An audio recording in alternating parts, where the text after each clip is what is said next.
Good morning students. आज मैं class 12th के स्टूडेंट्स को रिप्रोडक्टिव हेल्थ यानी कि जनन स्वास्थ्य के बारे में पढ़ाने जा रही हूँ। जनन स्वास्थ्य क्या होता है, जनन स्वास्थ्य की आवश्यकता क्यों होती है, इसमें हम और पढ़ेंगे। सेक्सुअल ट्रांसमिटेड डिजीज़ यानी कि यौन संचारित रोग क्या होते हैं, कैसे फैलते हैं, क्या प्रिवेंशन होते हैं यानी कि इसके बचाव क्या क्या हैं। तो देखिए, रिप्रोडक्टिव हेल्थ क्या है। जनन के सभी पहलुओं सहित एक संपूर्ण स्वास्थ्य जो होता है वो शारीरिक, भावनात्मक, व्यवहारात्मक तथा सामाजिक स्वास्थ्य है। यानी कि हम कह सकते हैं ऐसे समाज को जननात्मक रूप से स्वस्थ समाज कहा जाता है जिसमें लोगों के जननांग शारीरिक रूप से और प्रक्रियात्मक रूप से कैसे हो, समान हो। यानी कि ऐसा स्वास्थ्य जिसमें क्या हो, शारीरिक रूप से, भावनात्मक रूप से, व्यावहारिक रूप से और सामाजिक रूप से कैसा होना चाहिए, सामान्य होना चाहिए। विश्व में भारत ही पहले एक ऐसा देश था जिसने राष्ट्रीय स्तर पर संपूर्ण जनन स्वास्थ्य को एक लक्ष्य के रूप में प्राप्त करने के लिए राष्ट्रीय कार्य योजना और कार्यक्रमों की शुरुआत की। इन कार्यक्रमों को हम लोग क्या कह देते थे, फैमिली प्लानिंग या फिर कहते हैं परिवार कल्याण के नाम से जाना जाता था। इनकी शुरुआत जो थी 1951 में हुई थी। पिछले दशकों में क्या हुआ, समय समय पर इनका आवधिक मूल्यांकन यानी कि अत्यधिक मूल्यांकन भी किया गया। समय समय पर इनका मूल्यांकन हुआ। जनन संबंधित और आवधिक क्षेत्रों को सम्मिलित करते हुए उन्नत व व्यापक कार्यक्रम, फिलहाल इसका नाम रखा गया RCH, reproductive and child health care यानी कि जनन एवं बाल स्वास्थ्य सेवा कार्यक्रम के नाम से ये प्रसिद्ध हुआ।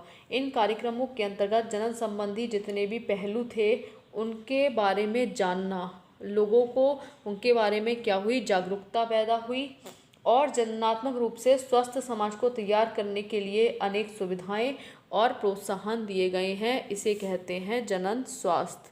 नेक्स्ट आता है आपका सेक्सुअल ट्रांसमिटेड डिजीज, जिसे कहते हैं यौन संचारित रोग। तो यौन संचारित रोग किसे कहते हैं, ऐसे रोग जो यौन संबंधों के कारण फैलते हैं यौन संचारित रोग कहलाते हैं।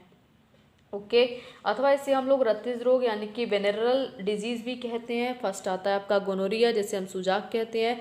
सिफिलिस आता है, इसको हम उपदंश कहते हैं। जेनिटल हर्पीज आता है, इसे हम जननांगों की हर्पीज कहते हैं। और आता है क्लैमाइडिसिस, फिर लास्ट आता है आपका एड्स। तो गोनोरिया क्या है, तो गोनोरिया यह रोग किसके, नाइजीरिया गोनोरियाई, ये जो गोनोरिया रोग होता है वो नाइजीरिया गोनोरियाई के द्वारा फैलता है, ठीक है, नामक बैक्टीरिया से फैलता है। क्या, नाइजीरिया गोनोरियाई। इसके सिम्टम्स क्या होते हैं, पुरुषों में इस रोग के संक्रमण से जो यूरिथ्रा होता है उस पर सूजन आ जाती है। रोगी को मूत्र त्याग के समय अत्यंत पीड़ा और जलन होती है।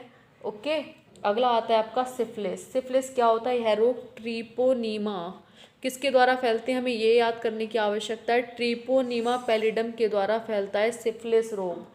ये बैक्टीरिया के संक्रमण की प्रथम अवस्था में नर के पेनिस और जो मादा की वेजाइना होती है उस पर लाल रंग के दाने होने लगते हैं, ठीक है। जब वो मैच्योर हो जाते हैं तो बैक्टीरिया क्या करता है, हृदय, मस्तिष्क, यकृत, अस्थियों आदि को प्रभावित करता है।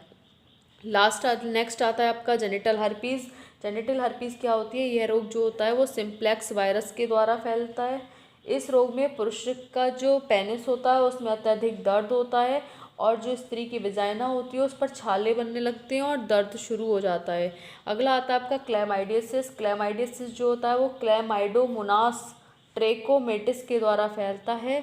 इसमें क्या होता है, इसकी स्त्री की जो वेजाइना होती है उससे सीक्रेशन होना शुरू होता है। जब वो मूत्र विसर्जन करती है तो उसके समय में जलन, आर्तव चक्र के बीच में अत्यधिक रक्तस्राव, ज्वर आदि इस रोग के लक्षण होते हैं। लास्ट आता है आपका एड्स। एड्स भी क्या है, एक सेक्सुअल ट्रांसमिटेड डिजीज़ है, ठीक है। इसका पूरा नाम है एक्वायर्ड इम्यूनो डेफिशिएंसी सिंड्रोम और ये किसके द्वारा फैलता है, HIV के द्वारा फैलता है, जिसे हम बोलते हैं ह्यूमन इम्यूनो डेफिशिएंसी वायरस के द्वारा फैलता है। इसका सिम्टम क्या है, तो इसमें क्या होता है, ये इसमें निरंतर ज्वर आता है, पेशियों में दर्द बना रहता है, रात को पसीना आने लगता है, जांघों में सूजन और अल्सर इसके आदि कारण हैं। थैंक्स।